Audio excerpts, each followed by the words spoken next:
झेप मराठी, आरसा महाराष्ट्राचा। ट्रॅव्हल्स मधून प्रवास करताना सोन्याचे दागिने केले लंपास। थेट कर्नाटकात जाऊन धुळे शहर पोलिसांनी लावला छडा।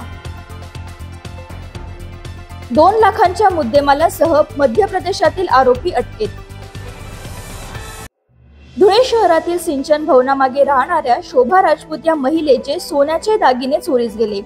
त्या पुण्याहून एका खासगी ट्रॅव्हल्सने धुळ्यात येत असताना ही घटना घडली।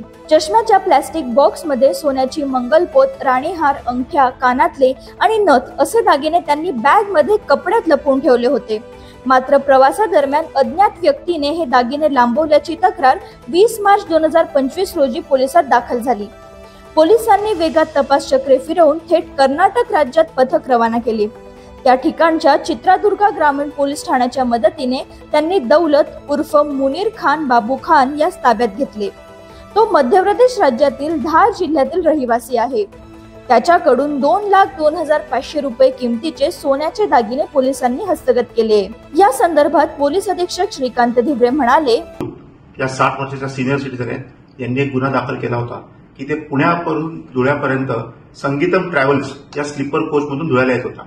त्या अनुषंगाने एकदा मध्ये गाडी खाण्यासाठी थांबली असता त्यांची सोन्याची मंगलपोत, सोन्याचा राणीहार, सोन्याच्या अंगठ्या आणि कानातील सोन्याची कर्णफुले इतका जवळजवळ 2 लाखाच्या वरचा माल हा संबंधित एका चोरट्याने पकडला होता। त्याच्यामध्ये सिनियर पीआय पाटील तसेच एसडीपीओ आणि कोकणी पोलीस कॉन्स्टेबल सागर माळी आणि इतर यांनी अतिशय मेहनत घेऊन कर्नाटकामधून मुनीर खान बाबू खान वय 34 राहणार खैरवा मध्य प्रदेश याला आपण अटक केली आणि त्यानुसार त्याच्याकडनं संपूर्ण माल आपण रिकव्हर केलेला आहे। पुणे ते धुळे प्रवासात झालेल्या चोरीचा तपास करताना धुळे शहर पोलिसांनी कर्नाटक राज्यात जाऊन मध्य प्रदेशातील आरोपीला पकडले। ही कामगिरी अधीक्षक श्रीकांत धिबरे, अपर अधीक्षक किशोर काळे, डीवायएसपी राजकुमार उपासे यांच्या मार्गदर्शनाखाली शहर पोलीस ठाण्याचे निरीक्षक दीपक पाटील, हेड कॉन्स्टेबल बापू कोकणी, कॉन्स्टेबल सागर माळी, संजय भांबरे आणि संदीप ठाकरे यांनी केली।